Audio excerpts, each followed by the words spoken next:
Martial Pick, Kabanata 4725. Pagkuha sa bahagi ng leon. Pagbalik nila sa Grand Hall, agad na lumingon si Hong Xiangling at ang iba pa upang tumingin sa kanilang direksyon. Sinabi ni Lu Xinyan ng Asher Nether Paradise. Sectmaster Yang, medyo ilang araw na tayong na-delay dito. Tumanggi ang Grandmaster na lumabas sa retreat kanina, kaya walang sino man ang maaari naming pag-usapan.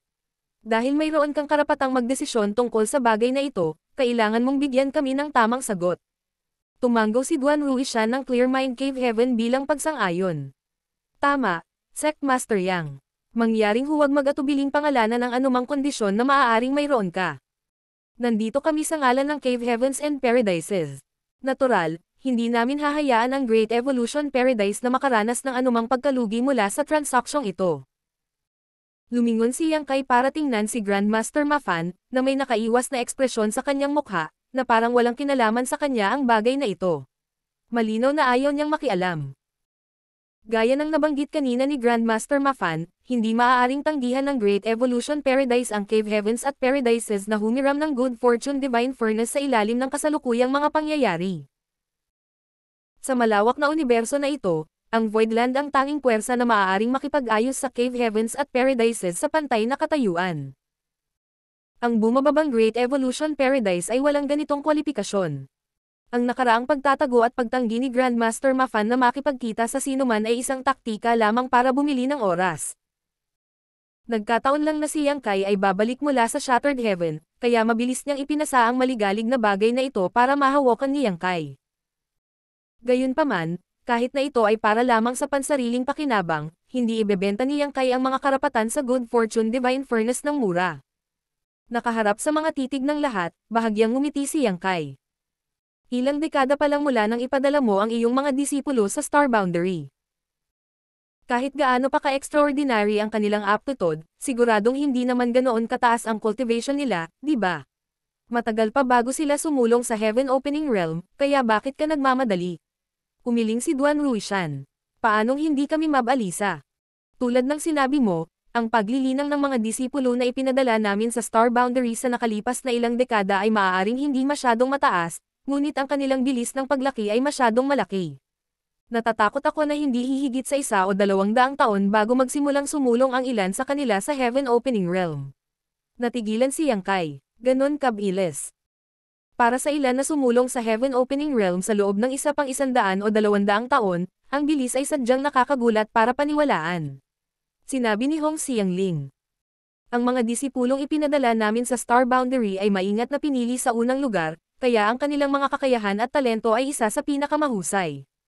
Higit pa rito, sila ay naglilinang sa isang lugar na kasing ganda ng Star Boundary, kaya paano sila hindi mapapabuti ng mabilis? Sa totoo lang, kahit gaano nakatagal na bubuhay ang mga matatandang tulad namin, hindi pa kami nakakita ng ganito kayaman na tanawin. Ang paglilinang ng mga maliliit na iyon ay sumusulong halos araw-araw. Hindi mapigilan ni Yang Kai na bahagyang mag-alala. Kung ang kanilang paglilinang ay bumuti ng napakabilis, hindi ba sila magdurusa sa hindi matatag na pundasyon? Umiling si Yu Changdao. Nag-aalala rin kami tungkol dito sa simula. Gayunpaman, natuklasan namin na walang ganoong mga isyu pagkatapos magsagawa ng masusing pagsusuri sa kalagayan ng aming mga disipolo. Ang feedback na natanggap nila mula sa World Tree at ang napakaraming Heavenly Way at Martial Dao Aura sa Star Boundary ay sapat na upang matugunan ang kanilang mga kinakailangan sa pagsulong. Kaya naman hindi sila nagpapakita ng anumang senyales ng hindi matatag na pundasyon kahit na mabilis ang pag-unlad ng kanilang paglilinang. Kunin ang aking disipulo, si Shida Zhuang, halimbawa. Sectmaster, alam mo ba kung ano ang kanyang kasalukuyang cultivation? Si Shida Zhuang ay ang bata na sinubukang i-recruit ni Yu Changdao bilang kanyang legacy disciple dahil sa innate Dao body ng sanggol na lubos na tugma sa kanyang mana. Dahil din sa Shida Zhuang kaya si Yu Changdao ay naging Supreme High Grade Guest Elder ng High Heaven Palace. Iyon ang dahilan kung bakit nagkaroon ng malalim na impresyon si Yang Kai sa disipulong ito.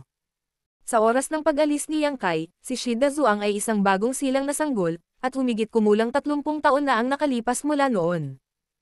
Sa kanyang kakayahan, halata na ang kanyang paglilinang ay hindi magiging masyadong mababa. Walang tunay na intensyon si Yu Changdao na hulaan si Yang Kai, kaya sinagot niya ang sarili niyang tanong. Ang batang iyon ay nasa Origin Returning Realm na. Sa malapit na hinaharap, Asenso siya sa Origin King Realm, pagkatapos ay sa Dao Source Realm, pagkatapos ay Emperor Realm. Pagkatapos nito, kailangan na lang niyang i-condense ang kanyang Dao Seal bago siya maging handa na sumulong sa Heaven Open Realm. Ang pagsulong mula sa isang sanggol na walang pundasyon tungo sa Origin Returning Realm sa maikling panahon ng ilang dekada ay hindi na isang bagay na maaaring makamit sa pamamagitan lamang ng talento.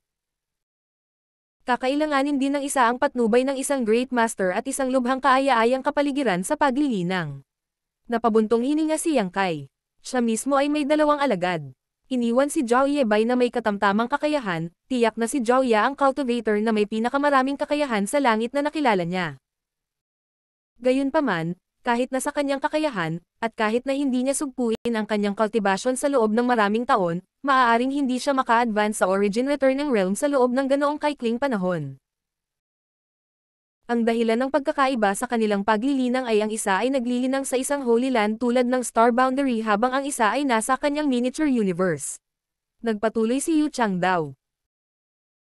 Sa isa pa o 200 taon, ang mga disipulo ng bawat sekta ay tiyak na maghahayag ng magandang tanawin ng 100 bulaklak na namumukadkad. Sa oras na iyon, magkakaroon ng kasing dami ng tao na umaasenso sa 5th grade at sa 6th grade bilang carp swimming sa itaas ng ilog. Malamang na may mga tao ding susulong sa 7th grade. Naiisip mo ba kung gaano kalaki ang demand para sa mga materyales sa mga cave heavens at paradises? Kalimutan ang mga 5th grade materials. Bawat sect ay may sapat na stock ng mga ito, kaya magkakaroon ng sapat na upang maglibot. Gayunpaman, hindi magkakaroon ng sapat na 6th grade o 7th grade materials. Noong nakaraan, ang mga maaaring direktang sumulong sa 6th grade ay karaniwang nagtataglay ng katayuan ng isang core disciple sa cave heavens and paradises. Kadalasan, isang tao lang ang isisilang sa bawat sect kada ilang daan hanggang 1,000 taon. Si Kuhua Shang ng Yinyang Cave Heaven at Ning Daoran ng Free and Unfettered Paradise ay ganoong mga disipulo. Ito ay tiyak na dahil ang mga core disciple ay napakabihirang at mahalaga kaya sinubukan ni Zuo Quanwei na maghiganti kay Yang Kai para sa pagpatay kay Zhou Xing sa panahon ng Dao Theory Assembly ng Yinyang Cave Heaven. Gayunpaman, ngayon, salamat sa pagkakaroon ng Star Boundary, tiyak na dadami ang mga core disciple sa hinaharap. Sinundan ni Hong Xiangling. Dahil sa kadahilanang ito, kailangan nating magplano ng maaga, kung hindi, huli na kung maghihintay tayo hanggang sa dumating ang oras na kailangan natin ang mga materyales na ito. Bahagyang tumanggo si Yang Kai. Matagal na mula noong umalis ako sa Star Boundary, kaya wala akong masyadong alam sa sitwasyon doon. Bahagyang tumapik ang kanyang mga daliri sa mesa habang nagmumuni-muni sa katahimikan saglit. Pagkatapos, itinaas niya ang isang daliri. Ang karapatang gamitin ang Good Fortune Divine Furnace sa loob ng 1 buwan kapalit ng pagkakataong makapasok sa Small Source Worlds ng bawat sekta ng 1 beses para sa karanasan sa buhay. Si Grandmaster Ma Fan ay nakatayo sa malapit, tahimik na umiinom ng alak mula sa kanyang bote sa lahat ng ito, tila malayo at walang alam sa pinag-uusapan. Gayunpaman, sa sandaling sinabi ni Yang Kai ang mga salitang iyon, nabulunan siya at nagluwa ng ambon ng alak. Ang brat na ito, siguradong matapang. Biglang naramdaman ni Ma Fan na ang pag-iwan sa bagay na may kinalaman sa Good Fortune Divine Furnace kay Yang Kai ay talagang isang matalinong pagpili. Iyon ay dahil hindi siya magkakaroon ng ganoong pag-iisip kung siya ang gagawa ng negosasyon. Sa karamihan, hihingi sana siya ng resources mula sa bawat sect bilang kabayaran. Gayunpaman, kung iisipin ito ng mabuti, ito ay tulad ng anumang transaksyon sa negosyo kung saan dapat palaging subukan ng isa na kunin ang bahagi ng leon upang ang kabilang partido ay magkaroon ng kaunting espasyo at luwag upang makipagtawaran at makipag-ayos. Halatang kumunot ang noo ni Duan Ruishan sa mga salitang iyon. Sect Master Yang, pwede mo bang baguhin ang iyong kondisyon? Halimbawa, ang bawat sekta ay nagbabayad ng isang tiyak na halaga ng mga mapagkukunan kapalit ng karapatang gamitin ito para sa isang tiyak na tagal ng panahon. Tumanggo si Lu Xinyang bilang pagsang-ayon. Tama, Sect Master Yang. Ang Small Source World ay lubhang mahalaga sa Cave Heavens at Paradises. Ang sarili naming mga disipulo ay kailangang maghintay sa pila para makapasok sa Small Source Worlds para sa pagsasanay. Kadalasan, marami sa kanila ang hindi man lang nagkakaroon ng pagkakataong makapasok sa kabila ng paghihintay ng daan-daan o kahit libu-libong taon. Hindi namin kayang magbahagi ng pagkakataon para sa iyo. Bagamat na natiling tahimik sina Yu Changdao at Hong Xiangling, malinaw na sila ay may iisang isip. Ngumiti lang si Yang Kai at nakipag-ayos. Hindi mo kailangang malungkot ng husto. Salamat sa Yin Yang Cave Heaven, nagkaroon ako ng pagkakataon na pumasok sa isang small source world para sa pagsasanay minsan. Ito ay isang masaganang paglalakbay, at hindi ko nakalimutan ang pakiramdam kahit ngayon. Iniisip ko na magiging maganda kung magkakaroon ako ng isa pang pagkakataon na pumasok sa isa pang small source world. Tungkol naman sa kahilingang ito. Well, medyo masikip, pero sigurado akong hindi ito masyadong mahirap para sa inyong lahat. Mukhang magsasalita na si Lu Xinyan, ngunit nagtaas ng kamay si Yang Kai at sumingit. Siyempre, iminumungkahi ko lang ito.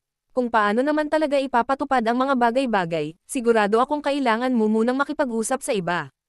Pagkatapos ng lahat, ang bagay na ito ay nagsasangkot ng lahat ng cave heavens at paradises. Ang desisyong ito ay hindi isang bagay na magagawa ninyong apat ng mag-isa. Ang mga salitang gustong sabihin ni Lu Xinyan ay natigil sa kanyang lalamunan, na isang nakakatakot na pakiramdam. Kaya't mabilis na tumayo si Yang Kai. Masyadong matagal na akong wala sa bahay. Kailangan kong bumalik sa Voidland, hindi na ako magtatagal dito. Habang nagsasalita, lumingon siya kay Grandmaster Ma Fan. Grandmaster, aalis muna ako. Magpapadala ako ng ilang tao. Sa oras na iyon, aasa ako sa iyo, Grandmaster. Bahagyang tumango si Grandmaster Ma Fan. Bagay na napagkasundoan nila kanina kaya hindi niya pagsisisihan ang naging desisyon niya. Sinulyapan niyang kay si Hong Hu at lumabas silang dalawa. Babalik tayo sa Star Boundary. Tumingin si Hong Xiangling sa iba. Ngayong wala na si Yang Kai, ang tanging tao na maaari nilang makipag-ayos, wala nang saysay na manatili pa sila rito. Pinangalanan na ni Yang Kai ang kanyang mga kondisyon. Kung tatanggapin man nila o hindi ang mga kondisyon o kung paano nila tutuparin ang mga kondisyon ay mangangailangan ng karagdagang talakayan sa mga kinatawan ng iba pang cave heavens at paradises. Tara na. Gayon din, tumango si Duan Ruishan at tumayo. Ang iba ay mabilis na nagpaalam kay Grandmaster Ma Fan at sumunod na mabuti sa likod ng pag-alis ni Yang Kai at Hong Hu. Naabutan ni Yu Chang daw si Yang Kai. Nakatayo sa tabi niya, nagsalita siya sa mahinang boses. Sectmaster, sa palagay ko, may matatag na pundasyon si Da Zuang. Bukod dito, ang kanyang mga ugat at ang kanyang kakayahan ay ganap. Malaki ang posibilidad na direktang susulong siya sa 7th grade kapag nakondense niya ang kanyang dawsil sa hinaharap. Napataas ang kilay ni Yang Kai sa mga salitang iyon. Magandang balita iyan. Ngumiti si Yu Chang daw ng papuri. Tungkol sa mga materyales na kakailanganin niya kapag siya ay umakyat sa Heaven Opening Realm. Lumingon si Yang Kai kay Yu Chang daw at nakangiting nagtanong. Elder Yu, tinatanong mo ba sa akin ang tanong na ito sa iyong kapasidad bilang Supreme High Grade Guest Elder ng High Heaven Palace o bilang sugol ng Free and Unfettered Paradise? Sumagot si Yu Chang daw ng may tuwid na mukha. Pagdating dito, si Da Zuang ay isang disipulo ng High Heaven Palace. Siyempre, tinatalakay sa iyo ng Old Master na ito ang bagay na ito sa aking kapasidad bilang Supreme High Grade Guest Elder ng High Heaven Palace. Bahagyang tumango si Yang Kai. Si Da Zuang ay isang disipulo ng High Heaven Palace.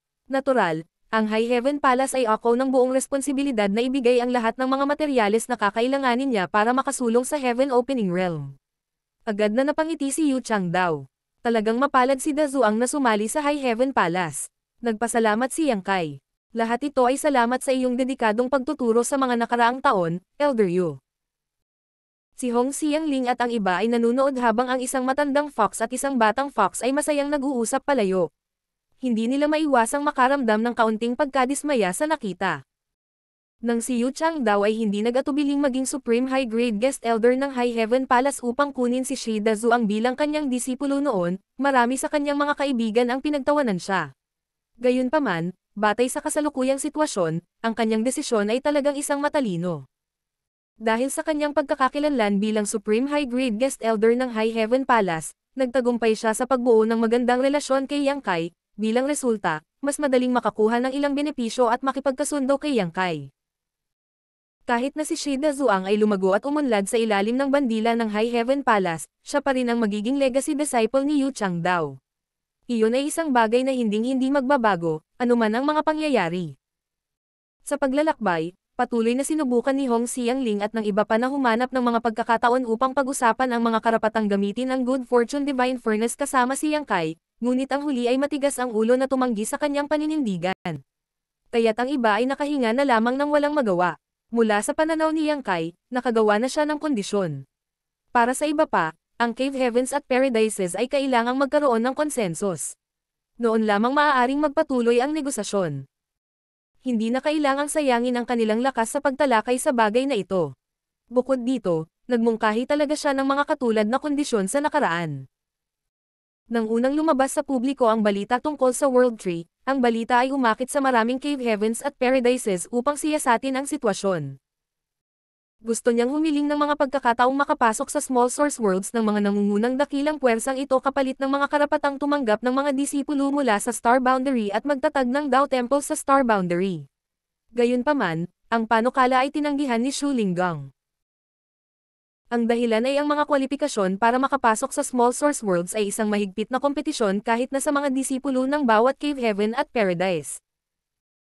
Wala man lang silang sapat para maglibot para sa kanilang sarili, kaya paano nila hahayaan na may magsamantala sa kanila sa ganoong paraan? Marshall Pick, Kabanata 4726. Sino itong auntie? Maging si Shu Linggang ay nagsalita noon, kaya't si Yang Kai ay maaari lamang baguhin ang kanyang mga kondisyon. Gayunpaman, iba ang sitwasyon ngayon. Nasaksihan ng Cave Heavens and Paradises ang mahiwagang epekto ng World Tree ng Star Boundary sa kanilang sariling mga mata sa nakalipas na ilang dekada. Ang mabilis na paglaki ng kanilang mga alagad ay ang pinakamahusay na patunay. Ang kaagad na sumunod ay isang malaking pangangailangan para sa mas mataas na grado ng materyales. Kung gusto nilang ang kanilang mga disipulo ay matagumpay na direktang umakyat sa 6th grade, wala silang pagpipilian kundi ang magkompromiso. Kung ikukumpara sa mga pagkakataong magsanay sa Small Source World ng bawat sekta, ang pagsulong ng kanilang mga disipulo ay natural na kanilang pangunahing prioridad. Iyon ang dahilan kung bakit nagtitiwala si Yang Kai na makakamit niya ang isang pinagkasunduan sa Cave Heavens and Paradises sa ilang lawak. Magkaiba ang mga ruta patungo sa Star Boundary at Voidland. Sina Yang Kai, Hong Hu, Yu Changdao, at ang iba pa ay magkasamang naglakbay sa loob ng 1 o 2 buwan bago sila maghiwalay ng landas. Si Yu Changdao at ang iba ay dumiretso sa Star Boundary. Samantala, umalis si Yang Kai patungo sa Voidland kasama si Hong Hu. Tumagal pa ng 2 buwan bago tuluyang nakarating ang dalawa sa Void Territory. Nakatingin mula sa malayo sa kawalan, ang napakalaking Voidland at Star City ay nakatayo sa tabi ng isa't isa. Ang Void Star City ay naibalik sa dati nitong kasaganaan at nagkaroon ng tuloy-tuloy na daloy ng mga artifact ng uri ng paglipad sa lahat ng hugis at sukat na pumapasok at lumabas sa Void Dock. Sa katotohanan, naramdaman ni Hong Hu ang sigla ng Void Territory sa sandaling pumasok sila. Sa kabila ng pagdaan sa maraming iba pang Great Territory, wala pang isa na kasing sigla ng Void Territory. Bukod dito, ang mga artifact ng uri ng paglipad ay isang bihirang tanawin sa malawak na kawalan. Hanggang sa nakita niya ang kasaganaan ng Void Star City ay naunawaan niya kung bakit ang lugar na ito ay umaakit ng maraming cultivator. Ito ba ang Voidland? Napanganga si Hong Hu. Tumanggo si Yang Kai. Tama. Nakatitig sa Voidland na sakop ng 9 Heavenly Layers Grand Array, si Hong Hu ay tila may nakita. Nararamdaman ko ang aura ng Dragon Clan. Ito ay hindi masyadong dalisay, ngunit ito ay napakalakas. Tumawa si Yang Kai at nagkomento. Nakalimutan kong sabihin sa iyo, Senior. Ang Voidland ay nakaupo sa likod ni Bishi na natutulog sa loob ng 10,000 taon, at ang Spirit Province sa kanyang likuran ay unti-unting naging hinalinhan ng Voidland. Bishi. Tinaas ni Hong Hu ang kanyang macelan na kilay. Bilang bahagi ng Phoenix Clan, natural lang na alam niya ang tungkol sa pag-iral ni Bishi. Bagamat alam niya ang tungkol sa kanya, hindi pa niya ito nakilala, kaya't napabuntong hininga siya sa pagkamangha. Palagi kong naririnig ang kasabihang Bishi ay nagdadala ng mabigat na kargada. Ang alamat ay kahit na ang kanyang likod ay maaaring dalhin ang buong universo. Ngayong nakita ko siya ngayon, talagang naaayon ang kanyang reputasyon. Nang makalapit na sila, naglabas si Yang Kai ng Jade, binuksan ang 9 Heavenly Layers Grand Array, at pumasok sa loob kasama si Hong Hu. Ang embodiment ng Old Bishi ay nakaupo na naka-cross-leg sa isa sa mga platform na matatagpuan sa isang tiyak na Spirit Peak. Ang kanyang mahahabang kilay ay bumagsak hanggang sa kanyang mga tuhod at isang mahiwagang wika ang lumabas sa kanyang mga labi, na nagbibigay ng mahalagang karunungan sa bawat salita. Maraming Divine Spirit ang umupo ng tuwid sa harap niya at nakinig ng mabuti. Kasama sa mga Divine Spirit na ito ang mga miyembro ng Dragon Clan na lumaki sa Dragon Island, Xiao Xiao na kumuha sa Taiyu Sources, Liu Yan na may Phoenix True Fire, Luan Fang, Fan Wu, at ang Stone Spirit Clan mula sa Eastern Territory ng Star Boundary, Qi na Floang Time Great Emperor, at iba pang lahi. Ang mga divine spirit sa star boundary ay maaaring lahat ay may iba't ibang sources at mga pamana ng kanilang sarili, ngunit hindi nila alam kung paano pagbutihin ang kani-kanilang bloodline sa isang tiyak na punto. Mahirap para sa kanila na tuklasin ang kanilang sariling mana nang walang anumang patnubay. Ang Old Bishi ay maaaring isa lamang Dragonkan, ngunit siya ay matanda at matalino, na may napakaraming kaalaman at karanasan. Kadalasan, ang ilang divine spirit ay makakakuha ng mahalagang pananaw sa pamamagitan lamang ng pakikinig sa isang casual na pahayag mula sa kanya. Ang Dragon Clan ay gumawa ng malaking pag-unlad sa ilalim ng kanyang maalab na pagtuturo. Kabilang sa mga ito, ang tunay na anyo ni Zuching ay lumaki sa mahigit 5,000 metro ang haba. Habang malayo siya sa pamantayan ng isang Great Dragon, maihahambing siya ngayon sa isang 5th grade Heaven Opening Realm sa lakas. Gayun din, ang iba pang mga divine spirit ay nakaranas din ng paglaki sa isang tiyak na lawak, kahit na hindi kasing bilis ng kay Zuching. Dahil dito nagustuhan ng lahat ng divine spirit na magtipon sa paligid ng Old Bishi upang makinig sa kanyang mga turo. Bigla na lang, itinaas ng Old Bishi ang kanyang ulo at tumangala sa langit sa gulat. Dahan-daang tumayo, sinabi niya sa malakas na boses. Isang honored guest ang binigay sa atin.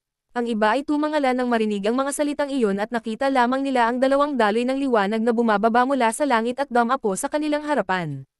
Ang isa sa kanila ay si Yang Kai at ang isa naman ay isang babaeng nakasuot ng puting damit na hindi pa nakita ng sinuman. Nagliwanag ang magagandang mata ni Zuching, at tinitigan niya si Yang Kai ng buong pagmamahal. Sa kasamaang palad, napakaraming tao rito kaya't gaano man niya ito kamis, hindi nararapat na kumilos siya ng sobrang intimate sa publiko. Sa kabilang banda, sina Xiao Xiao at Liu Yan ay walang ganoong reserbasyon.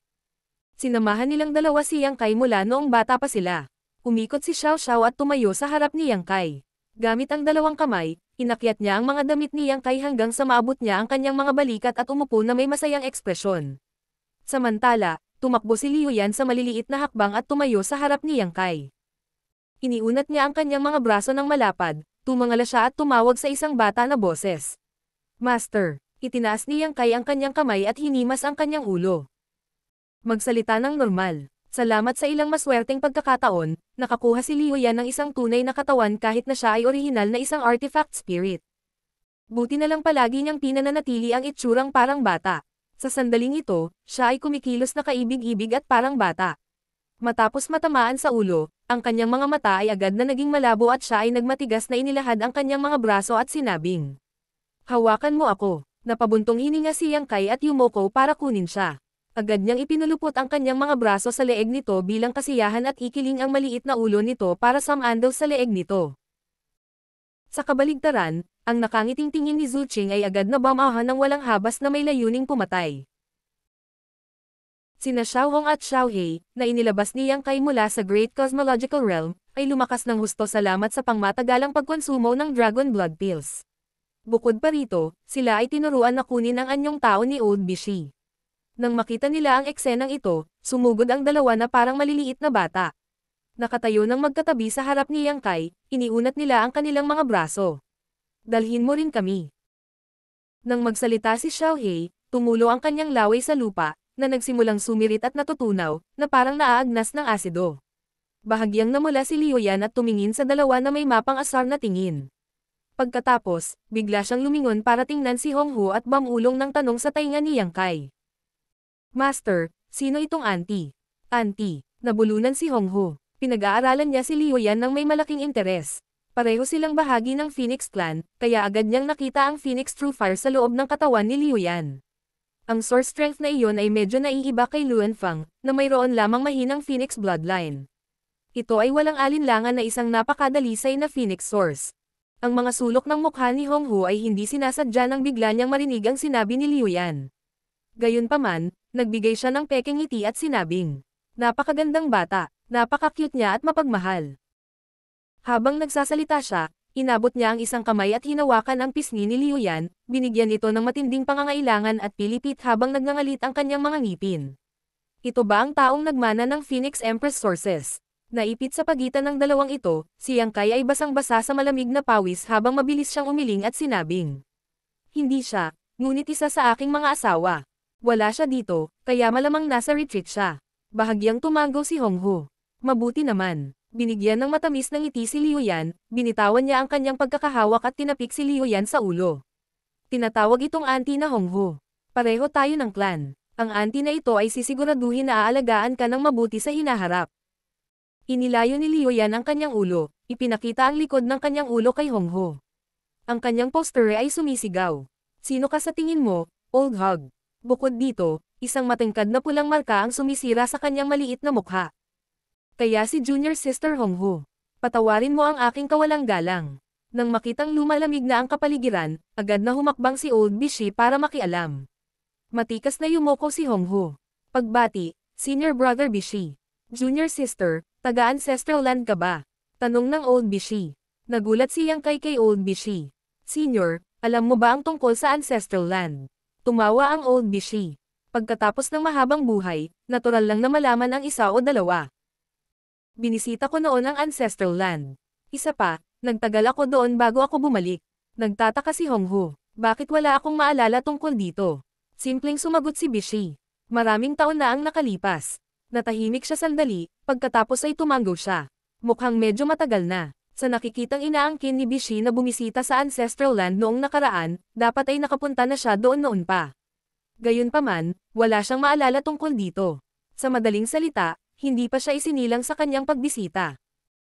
Iyon ay isang bagay na maaaring masubaybayan pabalik sa ilang 10,000 taon na ang nakalilipas. Kumusta ang sitwasyon sa ancestral land? Ito ba ay katulad ng dati? Tanong ni Bishi. Bahagyang ngumiti si Honghu. Ang ancestral land ay dumanas ng malalaking pagbabago. Imposibleng ipaliwanag ang lahat sa maikling panahon. Sasabihin ko sa iyo ang mga detalye kapag nagkaroon tayo ng pagkakataon.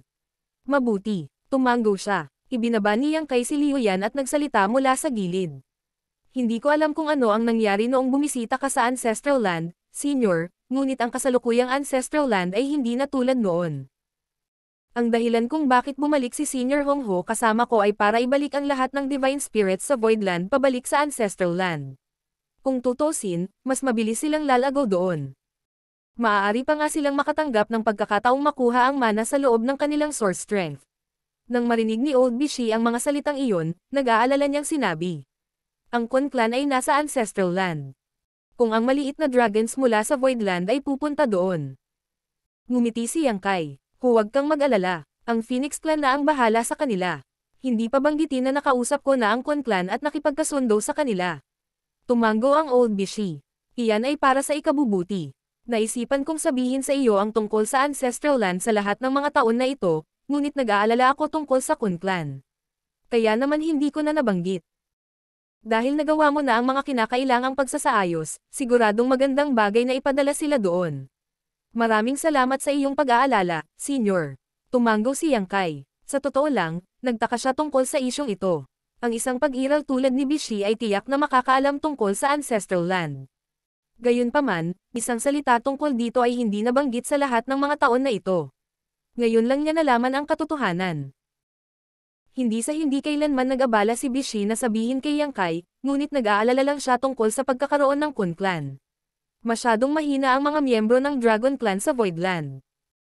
Ang padalos-dalos na pagpapadala sa kanila sa ancestral land ay katumbas ng pagpapadala ng kordero sa yungib ng tigre.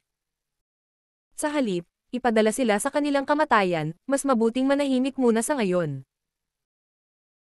Ngayong nakagawa na si Yang Kai ng ilang mga kaayusan at isang Phoenix Clan Master na tulad ni Honghu ang magpoprotekta sa kanila, wala nang dapat ipag-alala pa. Sa kanilang pag-uusap, biglang may damaloy na liwanag sa direksyong ito. Lumapit sa kanila ang liwanag sa isang kisap mata, para lamang makita ang isang nakamamanghang figure. Heavenly Moon Demon Spider, Zhu Jiuyin. Ginugol niya ang karamihan sa kanyang oras sa pag-urong at bihirang magpakita ng sarili. Maging si Yang Kai ay nahirapang makipagkita sa kanya. Tanging si Shan Qingluo lamang ang madalas na nakakakita kay Zhu Jiuyin. Ang dahilan ng kanyang pagdating sa sandaling ito ay malinaw na napansin niya ang aura ng Divine Spirit ni Honghu at dumating upang tingnan ang sitwasyon dahil sa curiosity. Matapos siyang hindi makita sa loob ng maraming taon, malinaw na naramdaman ni Yang Kai na ang aura ng babaeng ito ay mas lumalim. Siya ay isang mature Divine Spirit, ngunit lumaki sa Great Cosmological Realm sa buong buhay niya hanggang sa ilabas siya ni Yang Kai. Bilang resulta, hindi niya agad na naaangkop ang mga world principles ng mundo sa labas, kaya naman hindi niya may angkop ang kanyang buong lakas. Gayunpaman, ang lakas na ipinakita niya noon ay sapat na para madaling supulan ang isang 7th grade master. Sa kasalukuyan, malamang na siya ay katugma ng sinumang 8th grade master sa lakas. Phoenix Clan. Nagulat si Zhu Jiuyin pagkatapos ng masusing pagsusuri kay Hong Hu. Martial Pick, Kabanata 4727. Hindi ako ang kalaban nila. Mayroong higit sa isang tao na may Phoenix Clan source sa Voidland. Sa makatuwid, si Zhu Jiuyin ay hindi pamilyar sa aura ng Phoenix Clan. Iyon ay kung paano niya nalaman ang pinagmulan ni Hong Hu sa isang sulyap. Ang ikinagulat niya ay napakalakas ng aura nitong miyembro ng Phoenix Clan na nasa harapan niya. Siguradong hindi mahina ang Phoenix na ito. Tumanggo si Hong Hu habang sinusuri din niya si Zhu Jiuyin. Walang Heavenly Moon Demon Spider sa Ancestral Land, kaya ito ang unang pagkakataon na nakakita siya ng ganitong uri ng Divine Spirit. Sa ngayon, hindi niya makilala siya. Humakbang si Yang Kai at ipinakilala sila sa isa't isa. Noon lamang nila maituturing na magkakilala sila. Ang Ancestral Land. Nagpakita si Zhu Jiuyin ng isang kahina-hinalang tingin. Ano ang lugar na iyon? Ngumiti si Hong Hu. Ito ang pinagmulan ng lahat ng Divine Spirits. Sa totoo lang, Junior Sister Zhu, sa kung gaano kalakas ang iyong bloodline, dapat ay naramdaman mo ang pagkakaroon ng Ancestral Land. Iyon ang instinct na makikita sa kaibuturan ng bloodline ng bawat Divine Spirit pagkatapos nilang maabot ang maturity, anuman ang kanilang sources o clan. Bumungad sa mukha ni Zhu Jiuyin ang pagtataka. Kaya ang lugar na iyon. Tulad ng binanggit ni Hong Hu, nagkaroon siya ng malabong pakiramdam na pinatatawag siya sa isang lugar sa paglipas ng mga taon. Ito ay ang pakiramdam na napakahina at malabo. Mula nang umalis sa Great Cosmological Realm, sinisikap niyang umangkop sa world principles ng mundo sa labas. Hindi pa banggitin na hindi pa niya lubos na nabawi ang kanyang lakas. Walang sinasabi kung may anumang panganib na naghihintay sa kanya. Iyon ang dahilan kung bakit hindi siya nag-abala upang galugarin at siyasatin ang damdaming ito. Gayunpaman, siya ay orihinal na nagplano na gumawa ng isang paglalakbay sa sandaling mabawi niya ang kanyang buong lakas. Nakakagulat na malaman ang katotohanan tungkol sa lugar na iyon mula sa Hong Hu. Ang Ancestral Land ay kung saan nagmula ang lahat ng Divine Spirits. Ito ay isang lugar na puno ng mayamang ancestral strength, na lubhang kapaki-pakinabang sa paglilinang ng Divine Spirits. Ang dahilan kung bakit sumama sa akin si Senior Hong Hu sa pagkakataong ito ay para dalhin lahat ng may bloodline ng Divine Spirit sa Ancestral Land. Tungkol sa partikular na sitwasyon sa Ancestral Land, ipapaliwanag ni Senior Hong Hu sa lahat ng detalyado. Sabi ni Yang Kai habang tinitingnan ang lahat. Marami sa mga Divine Spirit ang mukhang nabighani. Sa paglipas ng mga taon, ang lakas ng mga cultivator na nagmula sa Star Boundary ay patuloy na tumaas. Isinasantabi ang katotohanan na ang mga Great Emperor at mga asawa ni Yang Kai ay nakasulong na sa 6th grade Heaven Opening Realm matagal na ang nakalipas, kahit na ang karamihan sa mga Peking Emperor mula noon ay sumulong na sa Heaven Opening Realm. Sa kabilang banda, ang mga Divine Spirits na dating nangingibabaw sa Star Boundary ay halos hindi sumulong. Nadama nila ang labis na pagkawala pagdating sa kanilang mga kinabukasan bilang isang resulta. Bagamat ang pakikinig sa mga turo ng Old Bishi sa nakalipas na ilang taon ay nakatulong sa kanila sa isang tiyak na lawak, sobrang bagal lang ng improvement ng bloodline nila. Hanggang ngayon lamang nila nalaman ang tungkol sa isang lugar kung saan nagmula ang lahat ng mga Divine Spirit. Bukod dito, ang Ancestral Land ay puno ng ancestral strength na lubhang kapaki-pakinabang sa paglilinang ng mga Divine Spirit. Paanong hindi mabigani ang mga Divine Spirit sa gayong misteryosong lugar? Sa ngayon, hindi nila maiwasang magmukhang nasa sabik. Sa ngalan ng lahat ng naruroon, nag-aalok ako ng pasasalamat, Senior. Naikuyom ni Yang Kai ang kanyang kamao kay Hong Hu. Tumanggo si Hong Hu. Dalhin mo sa akin ang nagmana ng Phoenix Empress sources. Kapag naayos mo na ang lahat, ibabalik ko sila sa Ancestral Land. Mabuti. Tumanggo si Yang Kai. Si Hong Hu ay natural na makakatanggap ng mabuting pakikitungo mula sa Old Bishi at Zhu Jiuyin, kaya hindi na kailangang mag-alala si Yang Kai tungkol sa kanya. Tinanong ni Yang Kai si Zhu Qing para sa mga detalye at nalaman na si So Yan ay kasalukuyang naglilinang sa retreat. Kaya, umalis siya ng may isang sinag. Sa sandaling umalis si Yang Kai, isang malaking grupo ng mga Divine Spirit ang nagsiksikan sa Hong Hu na parang nakakita sila ng isang pambihirang kayamanan. Sabik silang nagtanong tungkol sa sitwasyon sa Ancestral Land. Pakiramdam ni Hong Hu ay parang nalulunod siya sa walang katapusang sigasig, kaya hindi niya napigil ang mapangiti. Hindi niya akalain na napakaraming Divine Spirit ang nagtipon sa Voidland. Hindi pa banggitin na sila ay binubuo ng napakaraming iba't ibang clans. Kahit na napapaligiran siya ng napakaraming divine spirit, matyaga niyang sinagot ang kanilang mga tanong ng paisa-isa. Sa kanilang pag-uusap, unti-unting naging malinaw sa lahat ang sitwasyon sa Ancestral Land. Habang nagmamadali si Yang Kai patungo sa lokasyon ng cultivation ng Soyan, isang transparent at halos hindi mahahalatang sinulid na sutla ang lumipad sa hangin at pumulupot sa kanyang katawan sa bilis ng kidlat. Ibinaba ni Yang Kai ang kanyang ulo upang tumingin, nakita ang isang sinulid na gumagalaw na parang isang buhay na bagay at mabilis na binalot sa kanya ng ilang daang beses, niyakap siya ng mahigpit na para siyang dumpling. Kaagad pagkatapos nito, isang puwersa ng paghila ang nagmula sa sinulid na sutla. Nakabundle na parang bola at hindi makagalaw ng kalamnan, hindi sinasadyang kinaladkad siya sa ere ng napakabilis. Ang kanyang anyo ay naging isang stream ng liwanag. Sa isa sa mga spirit peak sa ibaba, ang magandang figure ng second manager na si Bayan Yuching ay nakatayo sa sanga ng puno. Tumangala siya sa langit na may kaina-hinalang tingin sa kanyang magagandang mata. Bakit kamukha niya ang sect master? Nang muli siyang tumingin, wala ng tao.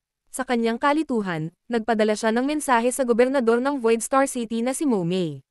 Bumalik ba ang sect master? Ilang sandali pa ay sumagot si Momei. Hindi ko alam. Sumimangot si Bayan Yuching at bamulong sa sarili. Hindi ako makapaniwala na nakikita ko ang mga bagay-bagay. Tumatanda na ba ako? Sa loob ng isang tiyak na bulwagan, si Yang Kai ay itinapon sa malamig na lupa na parang basang-basahan. Isang matambok na katawan ang bumungad sa kanya mula sa itaas at isang balingkinitang kamay ang humaplo sa kanyang pisngi. Isang manipis na daliri ang humila sa kanyang baba pataas. Mabangong lalaki, talagang bumalik ka. Hindi may galaw ni Yang Kai ang isang kalamnan. Saglit na tumingin sa paligid, kamandat siya kay Shanqing Luo. Kasama ni Senior Zhu Jiuyin si Old Bishi. Hindi na siya babalik pansamantala. Tatangkilikin ba natin ang isang mabilis? O, mas gusto mo bang pumunta ng isang daang round? Bahagyang namula si Shanqing Luo at dumura ng mahina. Bakit ka nag-iisip ng mga kalokohang bagay sa sandaling bumalik ka? Sinong makikinig sa'yo? Napakatamis ng kanyang dila na parabang napuno ng pulot ang kanyang bibig. Luoyer, napakatagal na. Namiss kita ng sobra. Agad namang nanlambot ang katawan niya sa mga salitang iyon. Namula ang mukha niya, pero nanlilisik pa rin sa kanya ang malaki at matubig nitong mga mata. Namiss mo ako. Kung namimiss mo ako, bakit hindi mo ako pinuntahan? Kung hindi lang kita kinaladkad dito, malamang nakipag-date ka na kay Big Sister. Sabi ko na nga ba, sa lahat ng sisters, si Big Sister ang may pinakamalaking lugar sa puso mo. Seryosong sagot ni Yang Kai. Bawat isa sa inyo ay pantay na mahalaga sa akin. Walang mauuna o huli. Sinungaling. Ngumuso siya. Nang wala kung saan ang pag-uusap na ito, bahagyang yumuko si Yang Kai at naputol ang mga hibla ng sutla na nakatali sa kanya. Hinawakan ng eleganteng baywang ni Shanqing Luo, tumalikod ito at idiniin ito sa ilalim ng kanyang katawan. Tiningnan niya ito ng buong pagmamahal. Ang mga salita ay maaaring mapanlinlang, ngunit ang katawan ay hindi nagsisinungaling. Bakit hindi mo ito nararamdaman sa iyong katawan? Itinalikod ni Shanqing Luo ang kanyang ulo at ipinikit ang kanyang mga mata, bahagyang nanginginig ang kanyang mga pilikmata. Matapos tumira sa alikabok, si Shanqing Luo ay tamad na humiga sa ibabaw ng katawan ni Yang Kai at bamulong. Ang Ancestral Land. Tumanggo si Yang Kai. Pumunta rito si Senior Hong Hu para ibalik ang lahat ng Divine Spirit sa Void Land sa Ancestral Land. Mukhang interesado rin si Senior Zhu Jiuyin sa ideya. Kung mapupunta ang mga bagay ayon sa plano, isasama ka niya. Hindi ako nag-aalala dahil siya na ang mag-aalaga sa iyo, ngunit mag-ingat ka sa Conclan pagdating mo doon. Tumanggo si Shanqing Luo. Gagawin ko. Inabot ni Yang Kai at sinampal siya ng buong buo, makinis na parang silk moon bago sinabing. Kailangan kong hanapin si Soyan. Hinihintay siya ni Senior Hong Hu. Ang engkantadong nakahiga sa itaas niya ay kamandat lang sa kanya ng pilyo at sinabing. Hindi na kailangan. Nagpadala na ako ng mensahe sa lahat ng aking mga sister at hiniling na pumunta sila. Habang sinasabi iyon, nag-wave siya ng kamay at naglabas ng harang. Ilang pamilyar na aura ang agad na pumasok sa pangunawa ni Yang Kai. Sa ilalim ng kanyang nakatulala na tingin, si Yu Rumeng ay nangunguna, na sinundan ng malapitan ni Na Suyan, si Yan Ningchang, Zhu Yu, at Ji Yao. Nakatayo si Yu Rumeng na nakatalikod at bumubulusok ang kanyang dibdib, nakatingin sa mag-asawang nasa kama na may hitsura ng panghahamak. Tumayo roon si Suyan na bahagyang nakayuko ang ulo. Sa kabilang banda, galit na galit sina Yan Ningchang, Zhu Yu, at Ji Yao. Namumula ang kanilang balat at tila nalilito sa kanilang gagawin. Nandito na ang lahat, napatawa si Yang Kai. Pinandilatan ni Yurumeng si Yang Kai bago siya lumingon kay Shanqing Luo. Masarap ba ang pagkain na ininom mo ng mag-isa? Napasando si Shanqing Luo sa dibdib ni Yang Kai na may nakakalokong tingin sa kanyang magagandang mata. Masarap o hindi, malalaman mo kapag sinubukan mo ito para sa iyong sarili, Big Sister Rumeng.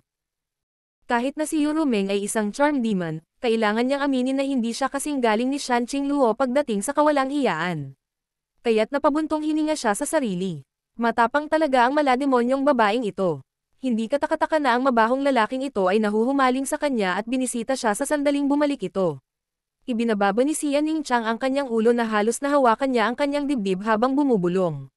Sinabi ni Luoyer na nakabalik ka na, kaya ako. Pumunta ako. Habang nagsasalita, tinapan niya ang kanyang mukha ng kanyang mga kamay at tumalikod upang tumakas. Gayunpaman, itinaas ni Shanqing Luo ang isang kamay, at isang snow white spider thread ang pumulupot sa baywang ni Xia Ningchang. Hindi pinansin ang gulat na sigaw ni Xia Ningchang, kinaladkad niya ang nakatalukbong na dilag pabalik sa kama at masayang humajijek. Nandito ka na, bakit ka aalis? Walang makakaalis kung hindi inaalagaan ng mabuti ang asawa. Lumingon si Yurumeng para sumulyap kina Zuyu at Jiao. Takot na takot ang dalawang iyon at puno ng takot ang kanilang mga mata. Malamig siyang ngumisi at humakbang patungo sa kama, hinubad ang kanyang damit habang naglalakad. Para kayong mga kaawa-awang byuday kapag wala siya, laging nakabuntong hininga at mukhang madilim sa buong maghapon. Bakit ka nag-aalangan ngayong bumalik na siya? Wala akong pakialam. Kung hindi ko pinatuyo ang mabahong lalaking ito ngayon, hindi ko natatawagan ang sarili kong Yurumeng. Umakyat siya at sinipa si Shanqing Luo sa isang tabi. Sa pagtingin sa sitwasyon sa kama, biglang humakbang si Suyan. Niyakap ni Jiao at Zuyu ang isa't isa, nanginginig na hindi mapigilan habang sila ay sumisigaw sa nanginginig na boses. Big Sister, ikaw. Nagbingi-bingihan sila ni Suyan. Panay ang tingin niya, na para bang hindi siya pipigilan ng 1,000 lalaki. Talagang bumalik si Sectmaster. Si Bayan Yuching ay humaharap sa ilang maliliit na gawain sa Voidland nang bigla niyang natanggap ang mensahe. Kasunod ng pagsusuri sa kanyang divine sense, napuno siya ng kagalakan. Mabilis niyang isinantabi ang kanyang ginagawa at nagmamadaling tinungo ang main conference hall. Pagdating niya sa harap ng Grand Hall, nakita niya ang isang figurine na ang isang kamay ay nakasuporta sa kanyang baywang at ang isang kamay ay nakadikit sa dingding bilang suporta. Paikot-ikot ang figure, na tila nangangailangan ng matinding pagsisikap ang bawat hakbang. Napakapamilyar ng figure, at nang pagmasdan ng mabuti, nagulat siya. Sectmaster, nagmamadaling lumapit si Bayan Yuching at hinawakan ang braso ni Yang Kai. Mapatla ang kanyang kutis at mahina ang kanyang aura. Mukhang nasugatan siya ng husto, kaya naging mabagsik ang ekspresyon nito. Sectmaster, nasugatan ka ba? Binuksan ni Yang Kai ang kanyang namamagang mga mata at tinitigan si Bayan Yuching ng matagal bago niya ito tila nakilala. Ikaw ba, second manager? Nagalit si Bayan Yuching. Sectmaster, sino ang nanakit sa iyo? Ang subordinate na ito ay agad na mag-oorganisa ng mga tropa para humingi ng hustisya. Bahagyang umubo si Yang Kai at iwinagayway ang kanyang kamay. Hindi na kailangan. Inaamin ko ang pagkatalo. Masyadong malakas ang kalaban. Hindi ako ang kalaban nila. Si Yurumeng, ang charm demon na iyon, siguradong malupit. Gumamit siya ng secret technique para tipunin ang Yang para dagdagan ang Yin para matuyo siya. Sa kabutihang palad, makapangyarihan ang kanyang Dragon Clan bloodline. Hindi pa banggitin na naging Great Dragon siya kamakailan. Kung siya lang ang nakaraan, isa na siyang lantang balat ngayon. Ganun pa man, hindi niya maiwasang makaramdam ng panghihina at pag-iinit ng ulo sa mga sandaling ito. Ito ay walang pinagkaiba sa isang buhay o kamatayan laban sa isang malakas na kalaban. Laking gulat ni Bayan Yuching. Kailangang sabihin na si Yang Kai ay isang makapangyarihang master. Kahit na humarap sa isang 7th grade master tulad ni Zuo Quanwei, naglakas loob siyang lumaban ng direkta. Sa huli, napatay niya sa wakas ang kanyang makapangyarihang kaaway kahit na mas mahina ang kanyang paglilinang. Anong uri ng kakilakilabot na halimaw ang nakatagpo ng Sectmaster para sa kanya ay nasa ganoong kahinaan? Hindi ko maisip. Marshall Pick, Kabanata 4728. Mga pagsasaayos. Sectmaster, hindi ba talaga tayo maghihiganti? Nalilitong tanong ni Bayan Yuching dahil ang ugali na ito ay hindi katulad ng dati niyang ugali. Kinawayan ni Yang Kai ang kanyang mungkahi. Masyado lang akong mahina ngayon. Magsusumikap ako sa aking paglilinang at makakaganti ako sa kanila ng sarili kong kapangyarihan balang araw. Noon lang siya tumango. Naiintindihan ng subordinate na ito. Pumasok silang dalawa sa Grand Hall. Matapos siyang tulungan sa kanyang upuan, narinig niya itong nakahinga ng maluwag. Pagkatapos ay nagtanong si Yang Kai. Ano ang nangyari sa Voidland sa mga taon na wala ako? Mabilis na sumagot si Bayan Yuqing. Lahat ay tumatakbo ng maayos. Ang mga disipulo ay nagsusumikap sa kanilang paglilinang at ang Star City ay umuunlad. Tumango siya. Sabihin mo sa akin ang tungkol dito. Kaya naman, agad siyang nagbigay ng maikling buod ng lahat ng nangyari sa Voidland sa mga nakaraang taon. Noong pinangunahan ni Zuo Quanhui ang Heavenly Sword Union laban sa Voidland, sa kalaunan ay nagawang ibalik ng Voidland ang mga panganib sa ilalim ng pamumuno ni Yang Kai. Pagkatapos, kumalat ang balita sa World Tree ng Star Boundary sa buong 3,000 mundo at naging tanyag ang pangalan ng Voidland bilang resulta. Ang labanang iyon ay nagbigay daan din sa buong universo na malaman ang tungkol sa makapangyarihang pamana ng Voidland. Maging si Zuo Quanhui, isang high-grade Heaven Opening Realm Master mula sa Thousand Cranes Paradise, ay namatay sa kamay ng Voidland Master. Bago ang insidenteng ito, masasabing ang high-grade Heaven Opening Realm Masters ay mahalagang walang talo na pag-iral sa 3,000 mundo. Masasabing bukod sa Cave Heavens and Paradises, ang Voidland na ngayon ang pinakamalakas sa 3,000 mundo. Sa bagay na ito, kahit na ang mga may hindi mabilang na mga taon ng mga mana ay maaari lamang magbuntong hininga sa kanilang kababaan. Dahil dito, maraming malalaking puwersa ang nagsisikap na kaibiganin ang Voidland upang mabisita nila ang Star Boundary at masiyahan sa bahagi ng Pai. Sa kasamaang palad, ang saloobin ng Star Boundary ay napakalinaw. Anuman ang mahusay na puwersa, malaya silang mag-recruit ng mga talento mula sa Star Boundary, ngunit ang kalalabasan ay aasa lamang sa kanilang mga kakayahan. Kung sila ay may kakayahang umapela sa mga cultivator ng Star Boundary at i-recruit ang mga talentong ito sa kani-kanilang sects, kung gayon ang Voidland at High Heaven Palace ay hindi makikialam. Gayunpaman, hindi sila pinayagang magtatag ng Dao Temples sa Star Boundary. Ang bawat isa sa Cave Heavens at Paradises ay mayroong Dao Temples sa Star Boundary. Sa makatuwid, mayroong higit sa 100 Dao Temple na kumalat sa 4 territories. Kulang na lang ang espasyo para maglagay ng higit pa. Ito ang patakarang napagpasyahan ni Yang Kai bago siya umalis, at perpektong nahawakan ni Hua Qingxi ang isyu. Ang Star Boundary ay pinamahalaan ito ni Hua Qingxi, kaya walang dapat ikabahala. Samantala, sa Void Territory, naging maunlad ang Star City. Ito ay isa na ngayong tunay na first-class Star City na hindi mas mababa sa malakihang Star City sa ilalim ng pamumuno ng Cave Heavens and Paradises. Higit pa rito, ang mga buwan ng auction kung saan itinampok ang Heavenly Yuan Seal Stabilizing Pill ay nakakuha ng mas maraming tao kaysa dati. Masasabing kumikita ang Voidland sa pag-asa lang sa Star City na ito. Hindi banggitin ang malaking bilang ng mga mapagkukunan na kailangang ipadala ni Luan Baifeng mula sa Black Prison bawat taon. Ang kasalukuyang Voidland ay masasabing napakayaman. Hanggat ang mga disipulo ay may sapat na kontribusyon na puntos, ang mga mapagkukunan na kailangan nila ay tiyak na ibibigay sa kanila. Iyon ang dahilan kung bakit maraming Emperor Realm Masters ang sumulong sa Heaven Opening Realm sa nakalipas na ilang dekada.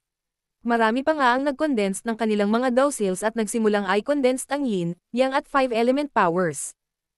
Walang alinlangan na ang bilang ng Heaven Opening Realm Masters sa Voidland ay makakaranas ng isang sumasabog na alon ng paglago sa mga darating na dekada. Sa ngayon, may humigit kumulang 20 6th grade Masters sa Voidland at High Heaven Palace.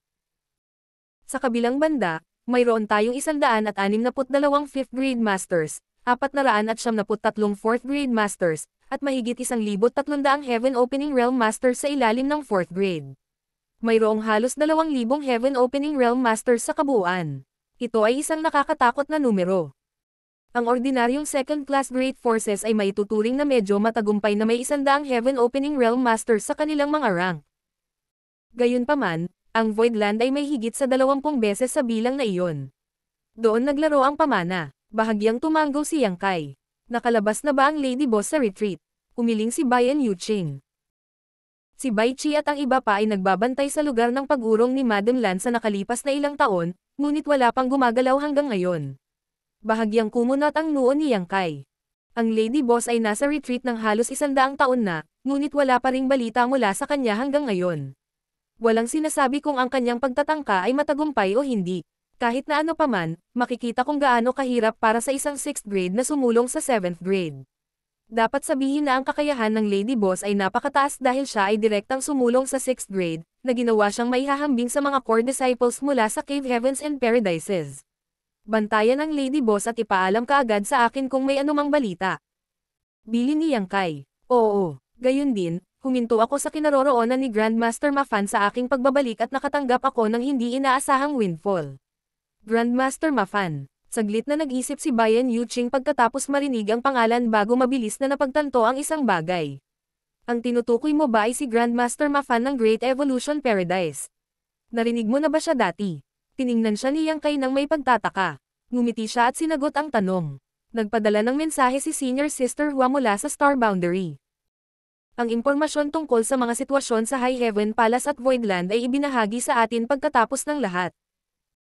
Narinig ko na dinala ni Grandmaster Mafan ang isang grupo ng mga disipulo sa Star Boundary ilang dosenang taon na ang nakalipas, at pinahintulutan sila ni Senior Sister Hua na magtayo ng Dao Temple doon. Nagkaroon ng kaguluhan noon dahil sa pangyayaring ito. Bakit? Kumunat ang noo ni Yang Kai. Ipinaliwanag niya. Iyon ay dahil inutusan mo si Senior Sister Hua na pigilan ang anumang dakilang puwersa bukod sa Cave Heavens at Paradises na magtayo ng Dao Temple sa Star Boundary bago ka umalis noon.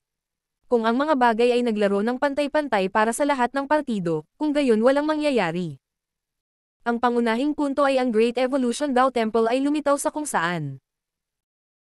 Ang mga dakilang puwersang iyon na walang mga kwalifikasyon para magtatag ng Dao Temple ay likas na hindi nasisiyahan sa sitwasyon, kaya pumunta sila sa High Heaven Palace para makipagtalo kay Senior Sister Hua. Paano naayos ang usaping ito sa huli? Sa huli, ang mga sugo mula sa Cave Heavens at Paradises ay lumapit upang sugpuin ang bagyo. Pagkatapos, ang mga dakilang puwersa ay hindi na nang ahas na magtanong muli ng anuman. Marahang tumanggo si Yang Kai. Ang pangalang Great Evolution Paradise ay medyo hindi pamilyar sa karamihan ng mga dakilang puwersa sa 3,000 mundo. Sa kabilang banda, sa mga mata ng High-Grade Heaven Opening Realm Masters ng Cave Heavens and Paradises, ang Great Evolution Paradise ay dating isa sa 72 paradises sa nakaraan. Kaya lang bumagsak ang sect sa ilang kadahilanan.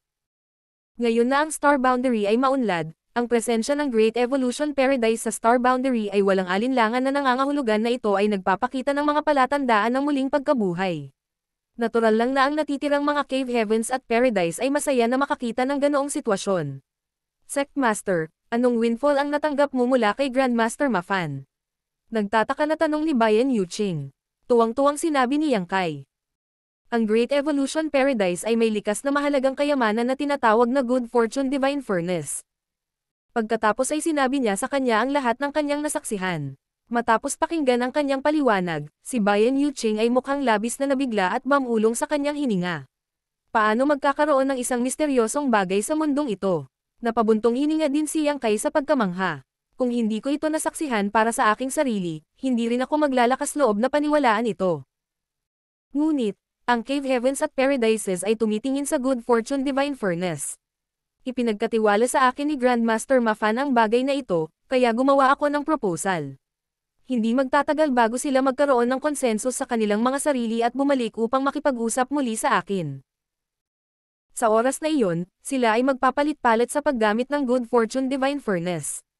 Kailangang gumawa ng unang hakbang ang Voidland bago mangyari iyon. Second Manager, mabilis na maghanda ng ilang materyales at ihatid ang mga ito sa Great Evolution Paradise. Gagamitin natin ang Good Fortune Divine Furnace para makagawa ng mga materyales na kulang sa Voidland. Ang Cave Heavens at Paradises ay naghahanda para sa kinabukasan ng mga disipulo, kaya paano magagawa ng Voidland ang iba?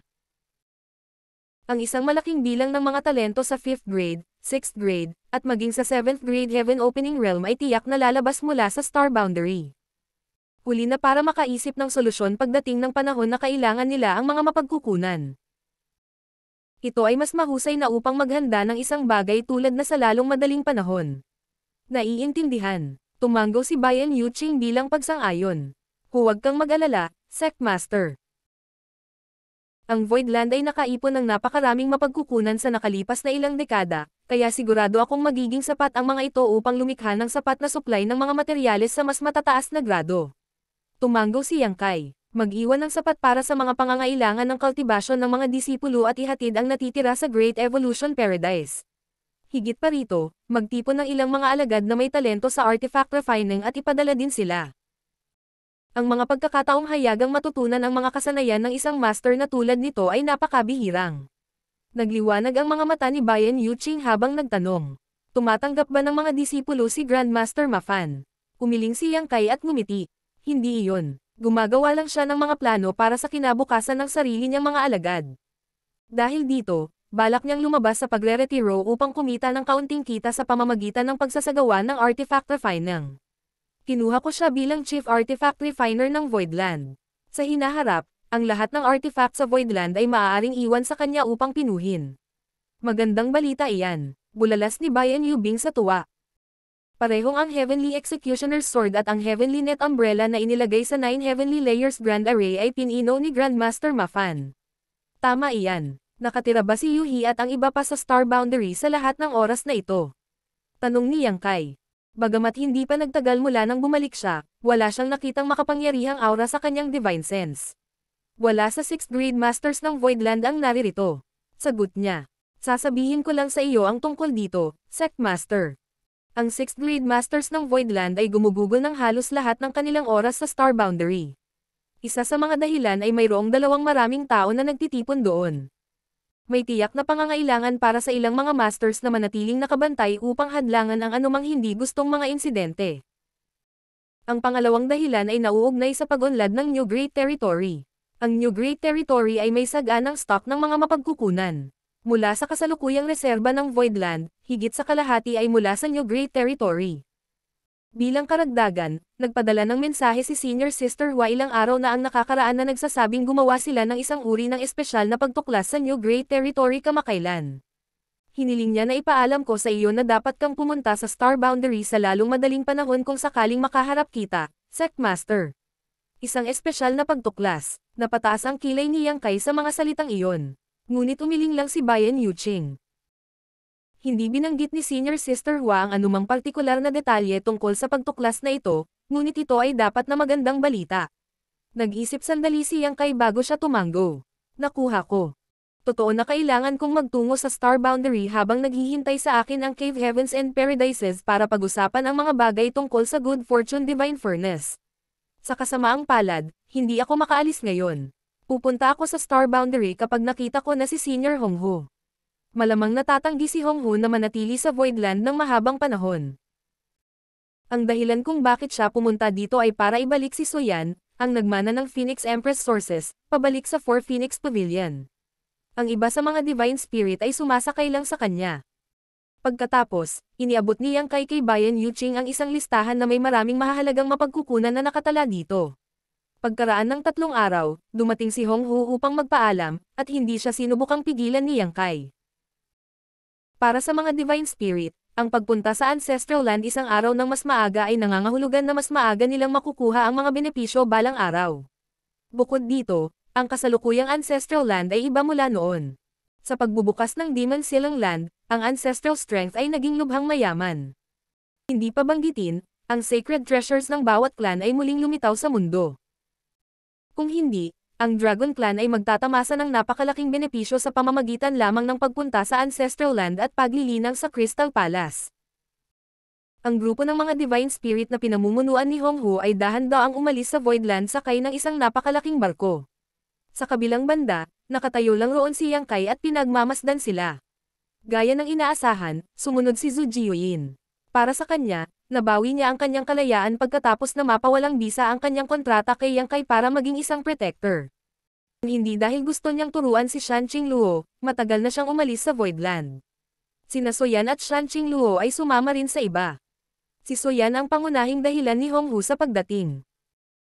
Ang 4 Phoenix Pavilion ay nagbigay ng malaking kahalagahan sa kanya salamat sa kanyang pagkakakilanlan bilang tagapagmana ng dating Phoenix Empress Sources.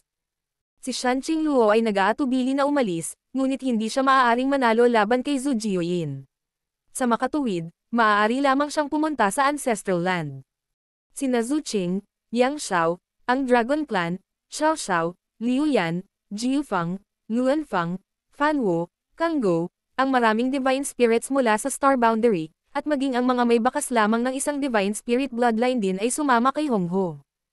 Ang kanilang pag-alis ay isang napakagandang tanawin. Sa sandaling nagsimula sila sa paglalakbay na ito, walang sinasabi kung kailan sila muling magkikita.